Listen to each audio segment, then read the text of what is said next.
Hi students, welcome back to our channel Achieve Excellence in Commerce by Mansi Zaveri. चलिए so illustration number 1 start करेंगे. Describe whether the following transactions are economic or non-economic transactions and clarify the reason for it. So ये जो transaction हमने यहाँ पे लिखे है वो इकोनॉमिक है या नॉन इकोनॉमिक, उसे आइडेंटिफाई करना है और लिखना है और इसके रीजन क्या है. अगर इकोनॉमिक है तो क्यों है और अगर नॉन इकोनॉमिक ट्रांजेक्शन है तो क्यों है, इसका रीजन आपको लिखना है. तो इकोनॉमिक ट्रांजैक्शन आपको पता ही है, नॉन इकोनॉमिक भी पता ही है, पर मैं आपको एक सिंपल सा रूल सिखा रही हूँ. चलिए, जब भी आप यहाँ पे कोई भी ट्रांजैक्शन किसी भी सम में आइडेंटिफाई करोगे तो उसके लिए मैं आपको सिंपल से एक रूल सिखा रही हूँ. इकोनॉमिक ट्रांजैक्शन जब भी आपको कोई भी ट्रांजैक्शन आइडेंटिफाई करना है तो आपको खुद से 2 सवाल करने हैं. ठीक है, आपको खुद से 2 क्वेश्चन पूछना है. पहला क्वेश्चन ये है कि वो ट्रांजैक्शन में कैश का एक्सचेंज हुआ है कि नहीं हुआ है. सो यहाँ पे मैं क्या लिख रही हूँ, is there any exchange of cash. ठीक है, पहला सवाल आपको खुद से ये पूछना है कि कैश का एक्सचेंज जो है वो ट्रांजैक्शन में हुआ है कि नहीं हुआ है. ठीक है, अगर जो हुआ है तो वो ट्रांजैक्शन इकोनॉमिक हो जाएगा. अगर ट्रांजैक्शन में कैश का एक्सचेंज हुआ है, ठीक है, तो वो ट्रांजैक्शन आपका इकोनॉमिक ट्रांजैक्शन हो जाएगा. अगर कैश का एक्सचेंज नहीं हुआ है तो आपको खुद से दूसरा क्वेश्चन पूछना है कि जो ट्रांजैक्शन हुआ है उसमें डेटर एंड क्रेडिटर का रिलेशन है क्या. अगर है तो वो इकोनॉमिक हो जाएगा. सो दूसरा क्वेश्चन पूछना है, is there relation of debtor and creditor. अगर आपका आंसर हाँ है, डेटर्स एंड क्रेडिटर्स का रिलेशन है, तो वो इकोनॉमिक ट्रांजैक्शन होगा. अगर आपका आंसर ना है, दोनों में ट्रांजैक्शन कैश का भी नहीं है, डेटर क्रेडिटर का रिलेशन भी नहीं है, तो फिर वो नॉन इकोनॉमिक ट्रांजैक्शन हो जाएगा. ये सिंपल सा तरीका है. क्वेश्चन जो है उसमें आपको जल्दी आइडेंटिफाई करने के लिए ये सिंपल सा तरीका है. चलिए, तो इसी रूल को फॉलो करते जाएंगे और रीजन लिखते जाएंगे. सबसे पहला, एसेट परचेज फॉर ₹10,000. आपने 10,000 का एसेट परचेज किया है तो बदले में 10,000 दिए ना, तो कैश ट्रांजेक्शन हुआ. हाँ, कैश का एक्सचेंज हुआ. एसेट के बदले में आपने जो है 10,000 रुपीज कैश दे दिया है तो वो इकोनॉमिक ट्रांजेक्शन हो जाएगा. सो यहाँ पे हम लिखेंगे इकोनॉमिक.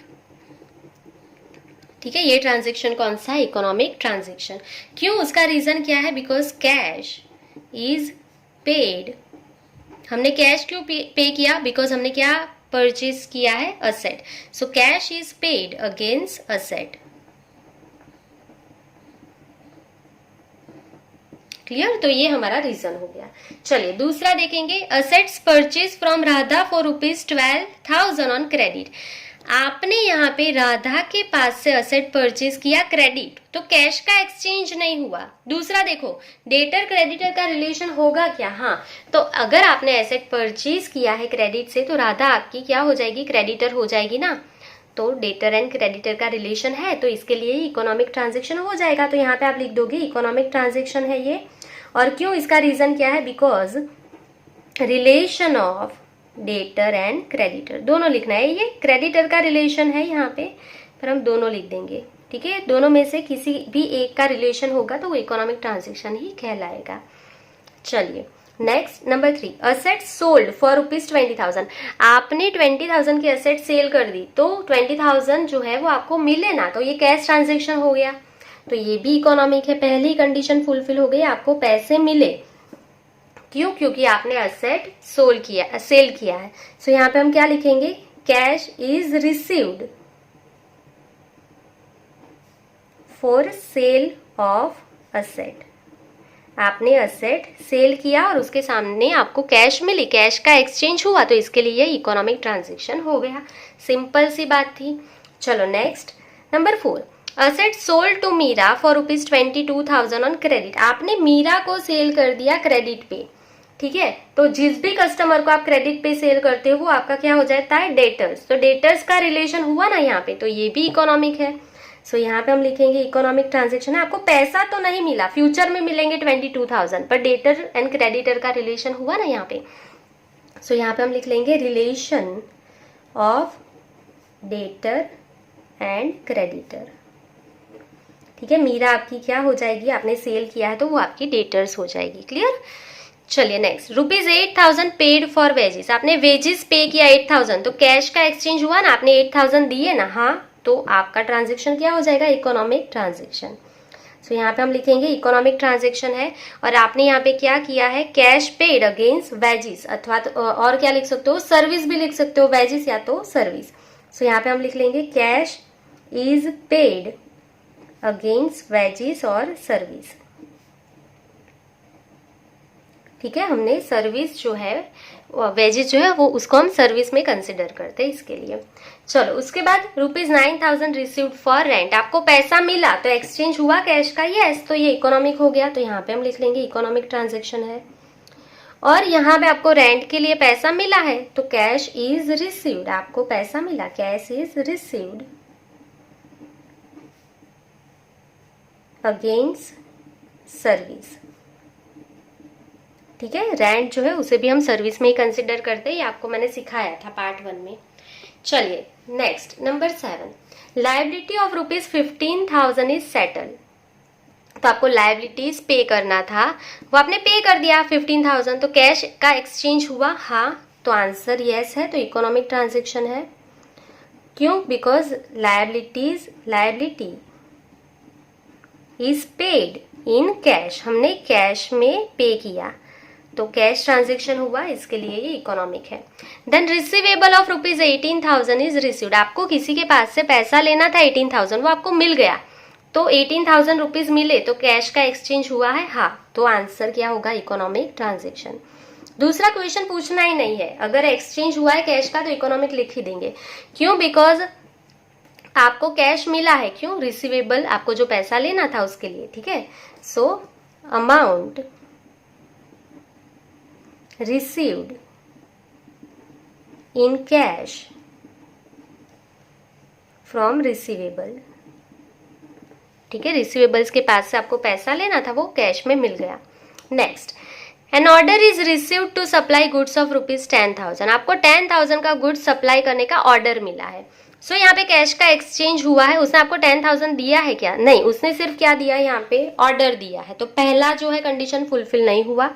दूसरा देखो, डेटर एंड क्रेडिटर का रिलेशन है क्या यहाँ पे, तो यहाँ पे तो कोई नेम भी नहीं दिया, किसने ऑर्डर दिया है और आपने उसको गुड्स प्रोवाइड किया नहीं किया, ऐसा तो कुछ भी नहीं दिया, सिर्फ उसने ऑर्डर दिया 10,000 का, आपने सप्लाई नहीं किया गुड्स और ना ही उसने पैसे दिए, तो दोनों कंडीशन फुलफिल नहीं हो रही है यहाँ पे, ये ट्रांजेक्शन नॉन इकोनॉमिक ट्रांजेक्शन है, नॉन इकोनॉमिक ट्रांजेक्शन है। और उसका रीजन है, it is neither cash nor establish relation of debtor and creditor. ये क्यों नॉन इकोनॉमिक ट्रांजेक्शन है, बिकॉज यहाँ पे कैश का एक्सचेंज भी नहीं हुआ, डेटर क्रेडिटर का रिलेशन भी नहीं है, तो ये नॉन इकोनॉमिक हो गया। Next, a planning is made to buy one asset, ठीक है, बाय वन असेट, तो आपने प्लानिंग किया है एक असेट बाय करने के लिए, परचेज करने के लिए, तो क्या आपने यहाँ पे असेट परचेज कर ली, नहीं, आपने पैसे दिए हैं, नहीं, तो दोनों नहीं है, देखो एक्सचेंज भी नहीं हुआ कैश का, और दूसरी चीज यहाँ पे डेटर एंड क्रेडिटर का रिलेशन भी नहीं है, तो अगेन ये ट्रांजेक्शन कौन सा हो जाएगा, अच्छे से देख लो, नॉन इकोनॉमिक ट्रांजेक्शन है। और उसका रीजन सेम है, आपको पूरा लिखना है, मेरे जैसा मत करना, ठीक है, पूरा लिख देना।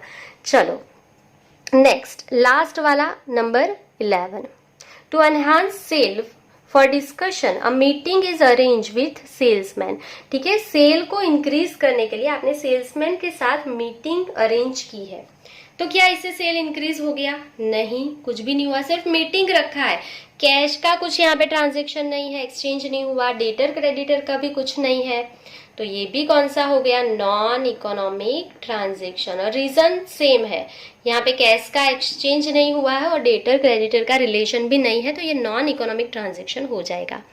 क्लियर, चलिए आई गेस सबको समझ में आ गया है कौन से ट्रांजेक्शन इकोनॉमिक होते हैं, कौन से नॉन इकोनॉमिक होते हैं, उसको कैश से आइडेंटिफाई करना है, वो आपको समझ में आ गया होगा। अगर आपको कोई भी डाउट्स है तो आप कमेंट सेक्शन में कमेंट कर सकते हो, अदरवाइज आप इंस्टाग्राम आईडी मानसी ज़वेरी 23 पे भी कांटेक्ट कर सकते हो। सो आज के लिए बस इतना ही। Thank you for watching, keep learning, take care.